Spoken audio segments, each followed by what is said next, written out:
It was a cold morning in late November when Grace walked into the small diner at the corner of Maple Street, holding her little girl's tiny hand. Her fingers were trembling from the cold. But her trembling wasn't only from the weather. It was from hunger, shame, and exhaustion.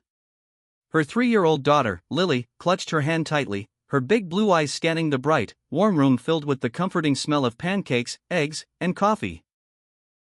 Grace had walked miles that morning after the old car she lived in refused to start. It wasn't much of a home, but it was all they had left after she lost her job as a graphic designer when the small marketing firm she worked for went under during the latest economic dip. Then the eviction notice came, and just like that, their apartment in the suburbs of Denver was gone. No family nearby to turn to. Her parents had passed years ago, and her ex had vanished long before Lily's first birthday. She didn't come into the diner to eat. She came to find warmth, just for a few minutes, to sit, breathe, and pretend for one fleeting moment that life was normal again. She had a few coins in her pocket, not enough to buy even a cup of coffee, but she hoped no one would notice her long enough to ask her to leave. Grace sat Lily at the farthest corner booth, close to the door, her eyes darting nervously at the waitress, who seemed too busy to care. Lily's cheeks were red from the wind, and her little pink sweater was worn thin at the elbows, but her face glowed with the innocent wonder only a child could still have after hardship. She pointed at the chalkboard menu with excitement. "Pancakes, Mommy? With smiley faces?" Grace forced a smile. "Maybe one day, baby. Today we're just visiting." She pulled Lily onto her lap, wrapping her arms around the tiny body to share what little warmth she had. If you believe that kindness and second chances can change lives, that one small gesture from a stranger can ripple outward like a stone in still water, then keep reading. Stories like this remind us that humanity hasn't lost its heart.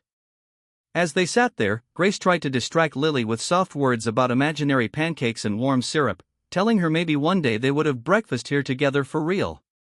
But Lily's gaze drifted, landing on a man sitting just a few tables away. He looked out of place in that small-town diner feel, even though the place was on the edge of a mid-sized Colorado city. A clean-cut man in his mid-30s, wearing a dark wool coat over a pressed button-down shirt. His name was Daniel Hart, and though his life looked polished from the outside, software engineer, nice condo, reliable SUV, inside he was quietly broken.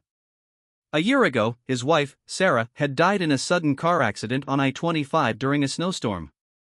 The police said it was black ice. Daniel said it was the day the world stopped making sense. He hadn't slept properly since that night, haunted by the empty side of the bed and the way her laugh used to fill their home. Most mornings he came to this diner not for the food, but because the silence in his condo was too loud, the memories too sharp.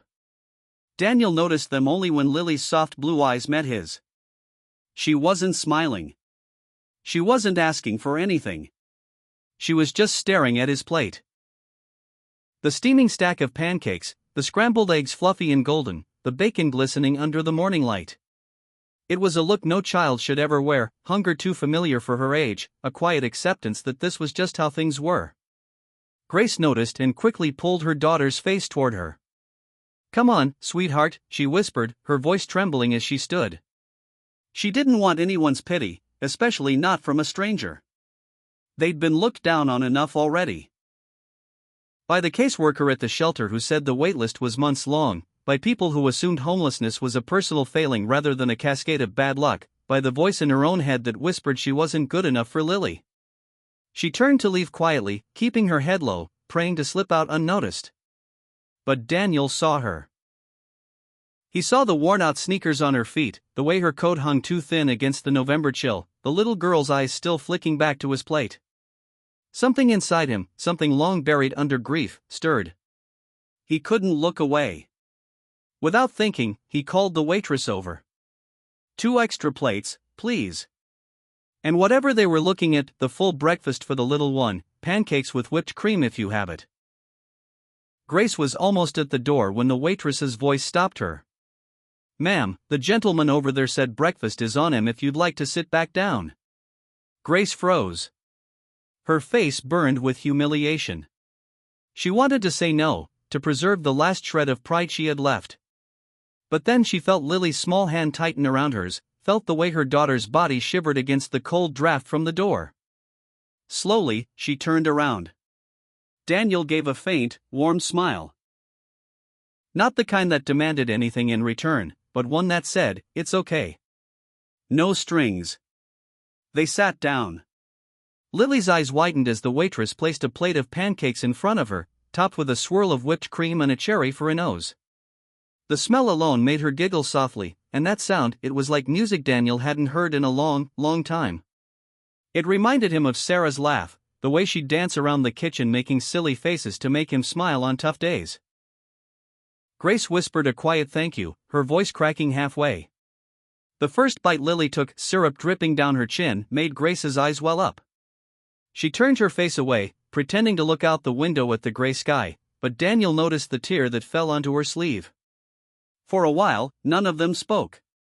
The diner's hum filled the silence, the clinking of plates, the faint chatter of morning regulars talking about the Broncos game, the hiss of the coffee machine.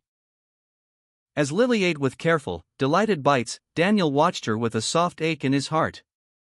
She reminded him of the family he and Sarah had dreamed of starting one day. The way Sarah had always fed stray cats outside their door, the way she believed everyone deserved kindness no matter what. He used to tease her that she was too soft for this world. Now he realized maybe the world needed more people like her, and maybe he needed to be one. When breakfast was over, Grace tried to insist on paying, fumbling with a few coins in her pocket. Daniel gently shook his head. "It's already taken care of," he said. His tone was calm but firm, not pitying, just matter-of-fact. Grace looked down, ashamed but grateful. As she gathered Lily's coat, Daniel noticed the old sedan parked outside through the window. Frost covered the windshield, and he could tell from one glance that it hadn't run reliably in a while. Without hesitation, he followed them out into the biting wind. "Need a hand with the car?" he asked. Grace refused at first, pride flaring up again.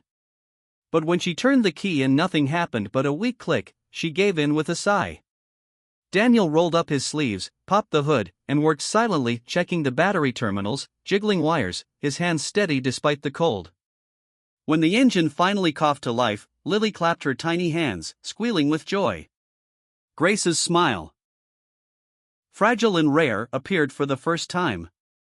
It wasn't a smile of comfort, it was one of disbelief, the kind people wear when they can't remember the last time someone cared without expecting something back. She thanked him quietly. Daniel handed her a small folded note before stepping back. "In case you ever need anything," he said.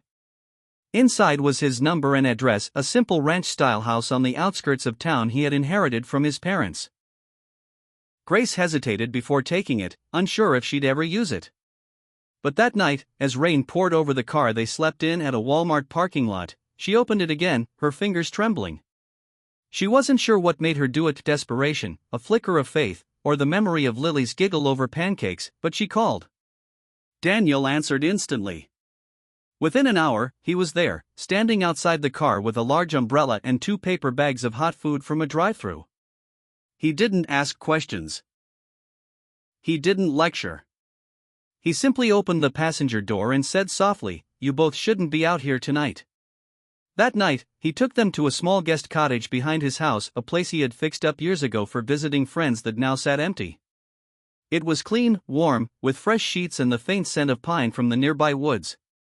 Grace cried silently after Lily fell asleep in a real bed for the first time in weeks, her little chest rising and falling peacefully.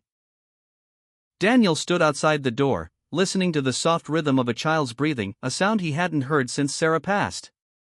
Something inside him healed that night, just a little. Days turned into weeks.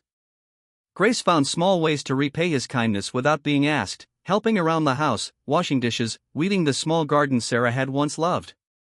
Daniel never expected it, but every morning he found fresh coffee waiting and a new drawing from Lily taped to the fridge. Stick figures of Uncle Dan holding her hand, big smiles all around. Over time, their pain became the bridge between them. Daniel learned how Grace had lost her job in the tech layoffs, how she'd fought to keep custody when social services got involved, how she'd sold everything non-essential to keep Lily fed. Grace learned that Daniel's quietness came from grief, not coldness, and that behind his polite smile was a heart still learning how to beat again. Winter melted into spring.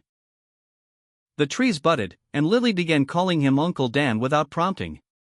Sometimes, when she'd fall asleep on the porch swing, Grace would catch Daniel watching her with the same gentle warmth he once had for Sarah.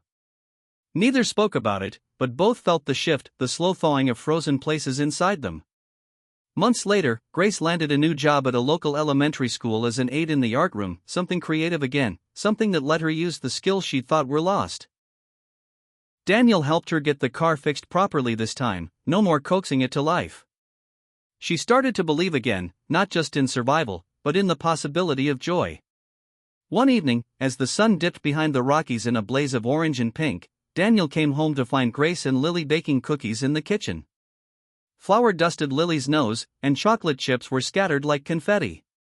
Lily looked up with a wide grin. "Uncle Dan.